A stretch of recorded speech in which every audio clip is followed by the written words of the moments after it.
आज आहे ना देवगडची यात्रा आहे. मम्मी, मी आणि दादा निघालो होतो यात्रेसाठी. इथं गर्दी तर कमी आहे पण धूळ महामूर आहे. आधी वाटत होतं गर्दी खूपच कमी आहे, पण पुढं आल्यावर कळालं की गर्दी खूपच आहे, काही विषयच नाही. जसं तसं करून गर्दीमधून गाडी समोर आणली आणि शिवमच्या दुकानासमोर लावली. हिवरगाव पावसा नवीन शाळेसमोर आपल्या शिवम भाईचं किराणा जनरल स्टोअर आहे. नक्की व्हिजिट करा. तर मग यात्रा हिंडूया. यात्रा हिंडायला निघालो पण खूपच लेट निघालो. आपले फॉलोअर्स बी गाठ पडले. त्यांचं आहे ना इथं सोयाबीन चिली आणि वडापावचं दुकान होतं.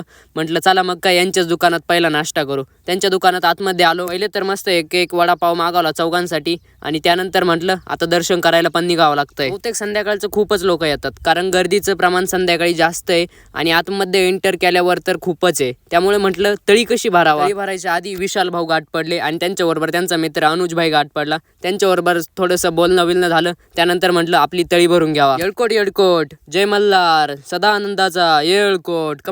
पुढे बघा काय झालं. दर्शन एकदम क्वालिटी झालं पण माझी